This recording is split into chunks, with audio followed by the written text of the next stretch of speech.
इस वक्त एक बड़ी खबर आ रही है। दिल्ली एनसीआर में भूकंप के तेज झटके महसूस किए गए हैं। बिहार में भी भूकंप के झटके महसूस किए गए। रिक्टर स्केल पर 6.4 तीव्रता का यह भूकंप है और भूकंप का केंद्र नेपाल में है।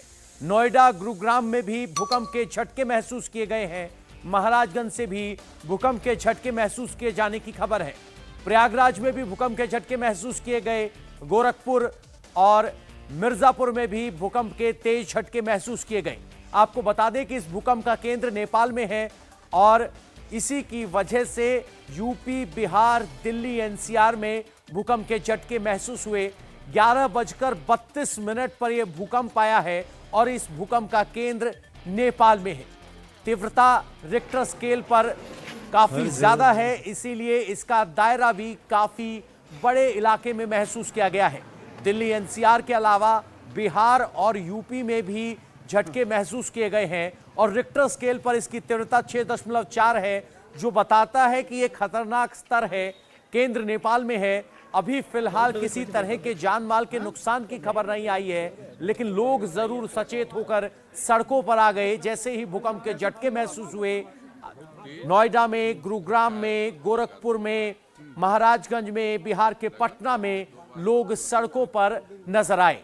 ये झटके प्रयागराज में महसूस किए गए, गोरखपुर में महसूस किए गए, मिर्जापुर में महसूस किए गए, पटना में महसूस किए गए और ये सब इसलिए क्योंकि इस भूकंप का केंद्र नेपाल में था। रिक्टर स्केल पर 6.4, जो कि काफी बड़े स्तर का अर्थक्वेक माना जाता है।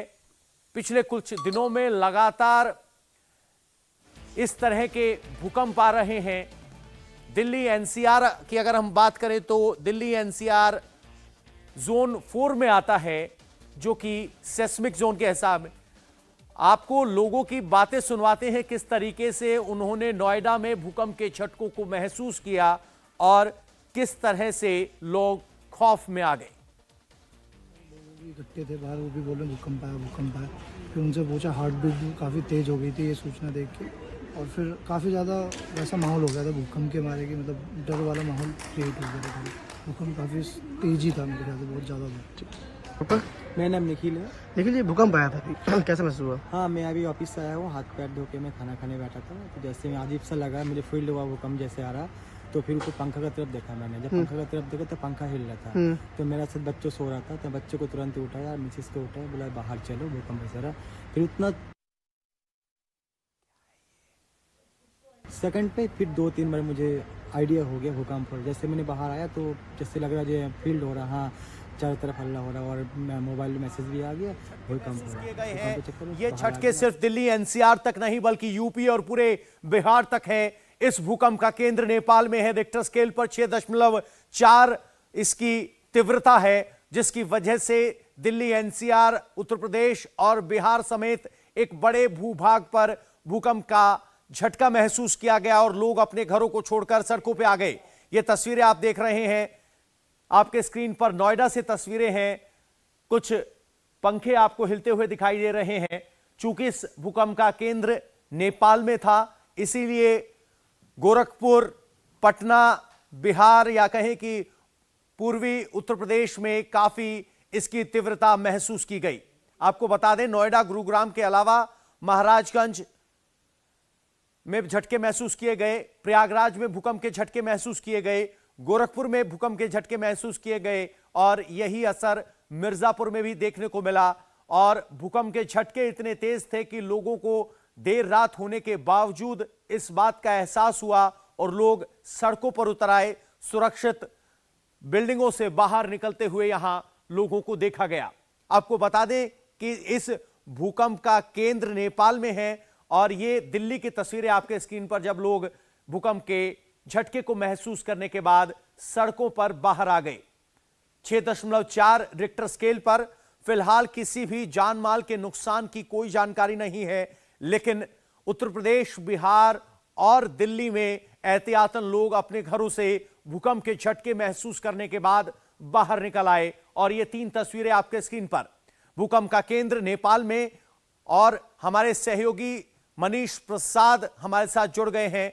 मनीष, गाजियाबाद में क्या स्थिति और क्या जानकारी मिल रही है इसका केंद्र तो नेपाल में है, लेकिन जमीन से कितने नीचे था और क्या नेपाल से भी कोई जानकारी आ रही है?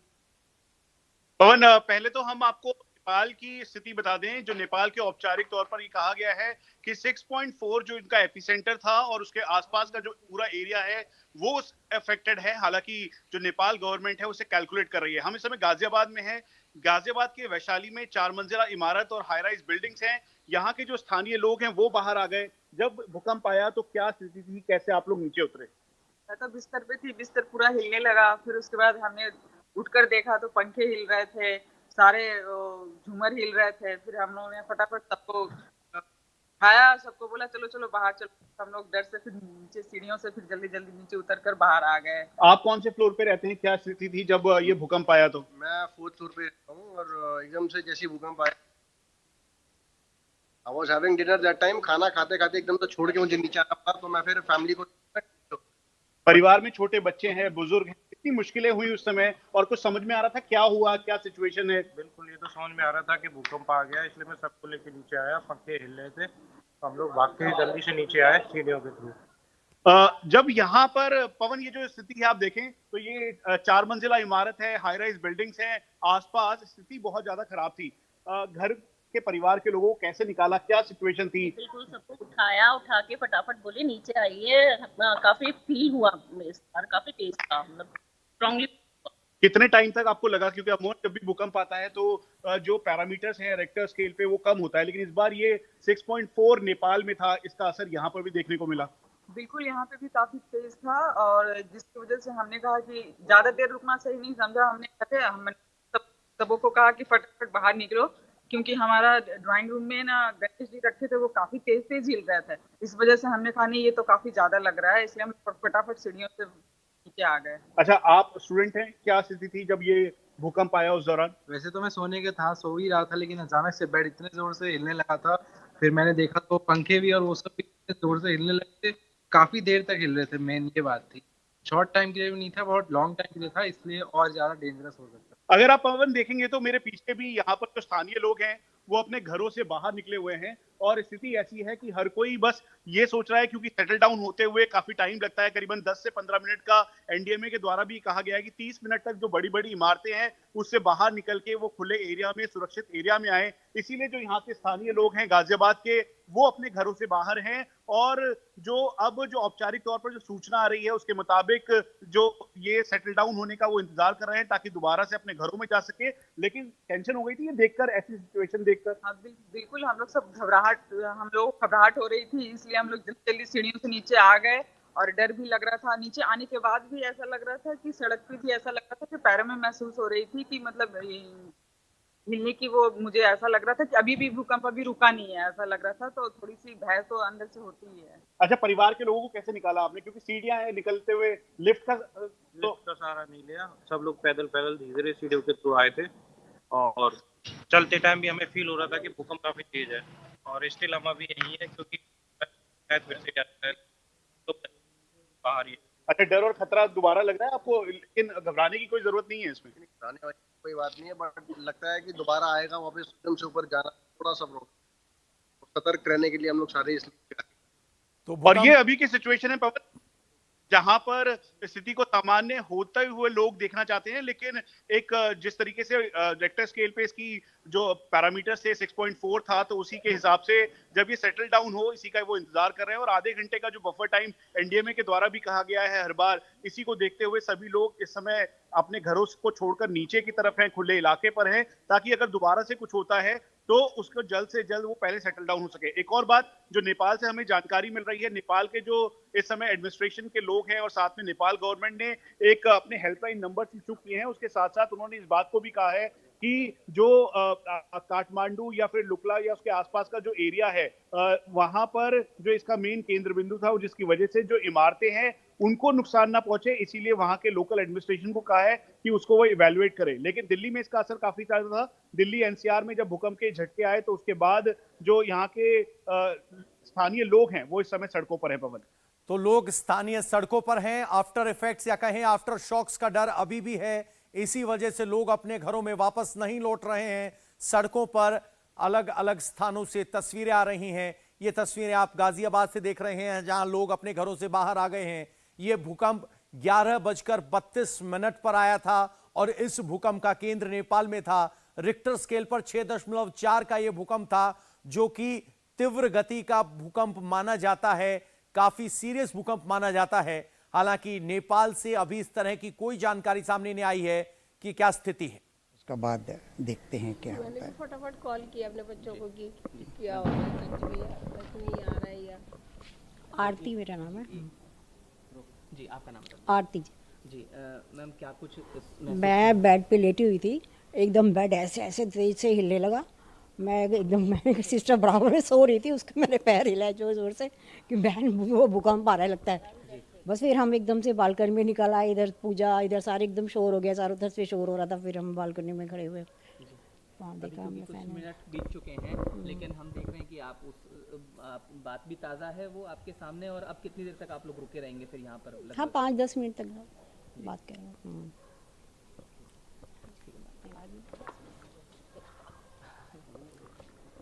जब भी इस तरह के भूकंप आते हैं तो आफ्टर शॉक्स की संभावना ज्यादा बढ़ जाती है, क्योंकि आफ्टर शॉक्स जब 6.4 रिक्टर स्केल जैसा तीव्र भूकंप हो तो आफ्टर शॉक्स की संभावना बढ़ जाती है। और यही वजह है कि लोग अभी भी हिम्मत नहीं जुटा पा रहे हैं कि वो घरों में वापस जाएं, क्योंकि लगभग आधे घंटे तक आपको बाहर रहना होता है। ये एनडीएमए की गाइडलाइंस हैं, नेशनल डिजास्टर मैनेजमेंट अथॉरिटी की गाइडलाइंस हैं। आपको सुनवाते हैं कि लोगों ने इस भूकंप को कैसे महसूस किया और क्या कह रहे हैं। बेड पे लेटे हुए थे, बेड पूरा वाइब्रेट करने लगा, देखे तो पंखा भी ये हो रहा था, गिरा था, तो बाहर निकल गए। और लोग भी, बहुत लोग निकल गए हैं, काफी लोग।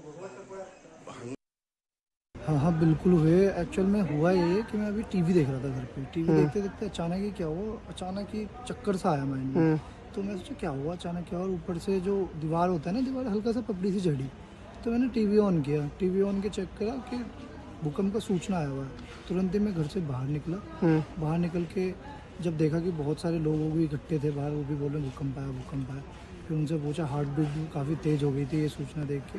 और फिर काफ़ी ज़्यादा वैसा माहौल हो गया था भूकंप के मारे, कि मतलब डर वाला माहौल क्रिएट हो गया था। भूकंप काफ़ी तेज़ी था मेरे ख्याल से, बहुत ज़्यादा था। मेरा नाम निखिल है। लेकिन ये भूकंप आया था, कैसा महसूस हुआ? हाँ, मैं अभी ऑफिस से आया हूँ, हाथ पैर धो के मैं खाना खाने बैठा था। तो जैसे मैं अजीब सा लगा, मुझे फील हुआ भूकंप जैसे आ रहा। तो फिर उसको पंखा का तरफ देखा मैंने। जब पंखा का तरफ देखा तो पंखा हिल रहा था। तो मेरा साथ बच्चों सो रहा था, तो बच्चों को तुरंत उठाया, मिसेस को उठाया, बोला बाहर चलो। यानी भूकंप के झटके बिहार, उत्तर प्रदेश, दिल्ली, एनसीआर में महसूस किए गए। अब ये लखनऊ की तस्वीरें आपके स्क्रीन पर, किस तरीके से देर रात होने के बावजूद सभी लोग अपने बच्चों को लेकर सड़कों पर आ गए। और ये तस्वीरें आप देख पा रहे हैं, इस तरह की तस्वीरें लगभग यूपी के हर बड़े शहर से सामने आई हैं, दिल्ली एनसीआर से आई हैं, बिहार से आई हैं, क्योंकि इस भूकंप का केंद्र नेपाल में था, जहां तीव्रता 6.4 थी और उसका असर इतने बड़े भूभाग पर हुआ। और अब लोग इस शंका में हैं कि कहीं आफ्टर शॉक्स ना आए। हमारे सहयोगी मनीष प्रसाद गाजियाबाद से इस वक्त हमारे साथ बने हुए हैं। मनीष, जिस तरीके से 6.4 रिक्टर स्केल का यह भूकंप आया है, स्वेयर कैटेगरी का माना जाता है, तो क्या अब नेपाल से कोई इस तरह की जानकारी आई है? कोई जान हानि का नुकसान तो नहीं? पवन 6.4 हम वहां पर गए थे तो करीबन 3 से 4 साल पहले। उस दौरान भी 6.4 के लगभग का था और उस समय काफी ज्यादा तबाही नेपाल में देखने को मिली थी। इसीलिए जो नेपाल के एडमिनिस्ट्रेटिव ऑफिसर्स हैं उनसे हमारी बात हुई। उन्होंने कहा क्योंकि अब से कुछ देर पहले ही हुआ है तो पूरा काठमांडू से लेकर जो आउटर स्कर्ट एरियाज हैं उनका पूरा वो कैलकुलेट कर रहे हैं। लेकिन हम इस समय एक बार बता दें, दिल्ली एनसीआर की गाजियाबाद में है। यहाँ पे जो स्थानीय लोग हैं वो अपने घर से बाहर निकले और काफी ज्यादा वो समय उनको समझ नहीं आया, क्योंकि लगातार अपने घरों से बाहर निकलने के मजबूर हो गए। आपको उस समय आप किस जगह पे थे, कैसे ऊपर से कितना वहां पे बिल्कुल डर लगा हुआ, घबराहट होगी? बिल्कुल, हम तो पानी चला गया था तो लड़ाई गए नीचे उतर। फिर नीचे आए तो देखे कि कोई बाहर सिचुएशन आपने पहले कभी देखी यहाँ पर और इतनी तेज भूकंप फील किया, कैसे निकले आप अपने परिवार के लोगों को? बहुत कंटिन्यूअसली हो रहा है, मतलब कुछ 2-4 महीने पहले भी फील हुआ था, अभी फिर से फील हो गया है और एकदम बेड पे बैठे थे पूरा बेड। तो ये 4 तस्वीरें आपके स्क्रीन पर, लोग अपने घरों से बाहर सड़कों पे आ गए। रात 11:32 पे भूकंप का झटका महसूस किया गया और इसका दायरा बहुत ज्यादा था। बिहार से लेकर उत्तर प्रदेश और उत्तर प्रदेश से लेकर दिल्ली एनसीआर तक के इलाकों में भूकंप के झटकों को महसूस किया गया। गाजियाबाद, दिल्ली, नोएडा और गुड़गांव में भी इसको महसूस किया गया। प्रयागराज, गोरखपुर, ये सब वो शहर हैं जहां इनको बड़े जोर से महसूस किया गया। लोग अपने घरों से बाहर निकलने के लिए मजबूर हुए। रिक्टर स्केल पर भूकंप 6.4 का था, जिसका मतलब यह है कि ये काफी गंभीर है। आपको बता दें 2015 में भी इस तरह का भूकंप नेपाल में आया था, जिसमें